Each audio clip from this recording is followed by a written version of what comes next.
Salut les amis, j'espère que vous allez bien. Une petite vidéo de l'aéroport de retour du congrès de l'American Heart Association qui s'est passé cette année dans la ville de Philadelphie aux États-Unis.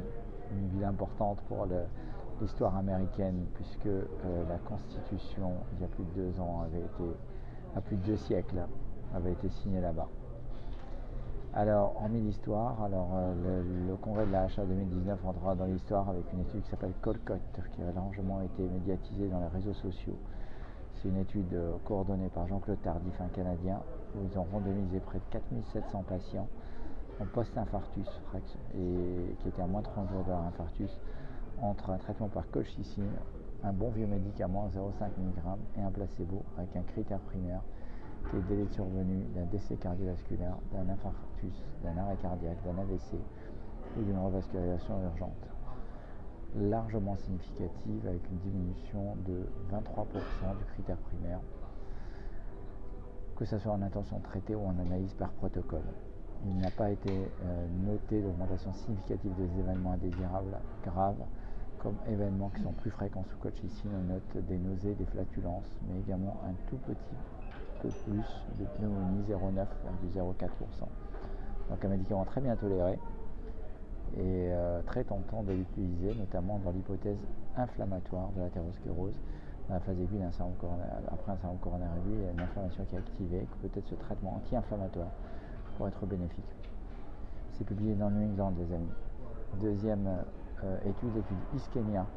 C'est une étude qui évalue chez les coronariens instables avec une ischémie au test de stress l'intérêt ou pas d'une revascularisation systématique, c'est-à-dire les patients qui ont une ischémie coronaire sont randomisés entre un test de stress, sont randomisés entre un groupe revascularisation et un groupe traitement médical.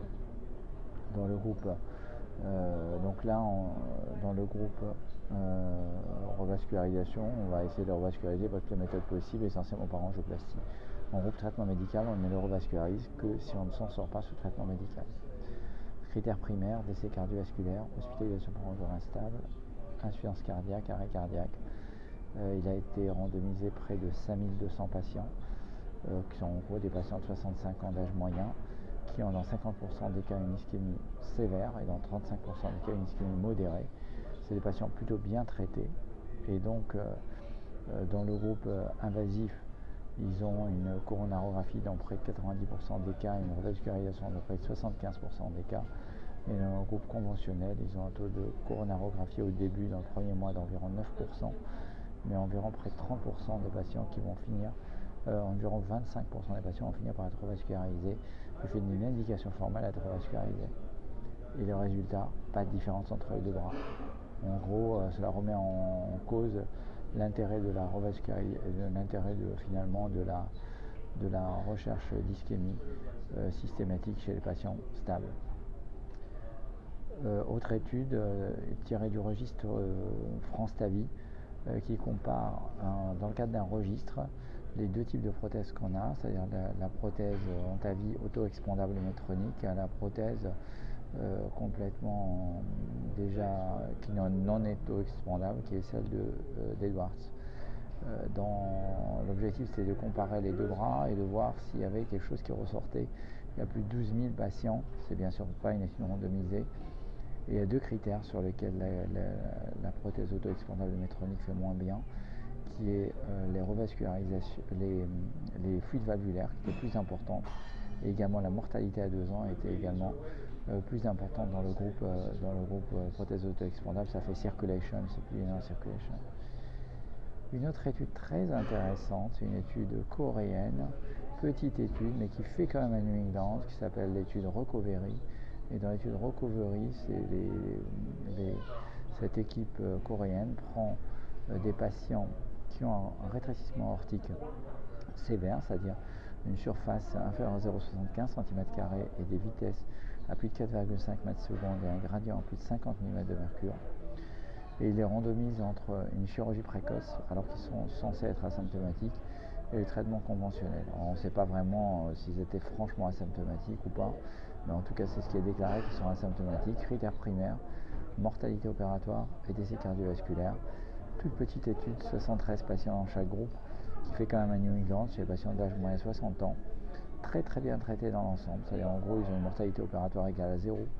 Et dans le groupe sur critères primaires combinant les décès cardiovasculaires et les décès opératoires, large supériorité de la chirurgie, 1,4-1,15%. Le petit p bien sûr est significatif et finalement plutôt bien toléré. Donc probablement prendre en charge plus précocement nos patients ayant RAC, notamment ceux qui sont censés être asymptomatiques, mais là bien sûr on s'est adressé à des RAC très sévères. Petite sous-étude de DAPA-HF. DAPA-HF, c'est les patients insuffisants cardiaques à qui on avait donné dapagliflozine versus placebo, qui montrait que la dapagliflozine faisait mieux que le placebo sur le critère primaire. Il y avait 2400 patients inclus.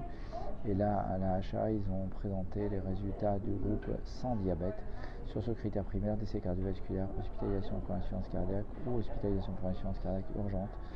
La dapagliflozine fait mieux que le placebo. La mortalité cardiovasculaire est non significative, mais ça va dans le bon sens. Les hospitalisations pour insuffisance cardiaque sont largement significatives, y compris chez les non-diabétiques. Et les décès totaux sont non significatifs, mais vont dans le bon sens. Donc en gros, la dapagliflozine n'est pas qu'un traitement du diabète, mais un traitement probablement à appliquer à l'insuffisance cardiaque, avec des résultats là largement intéressants.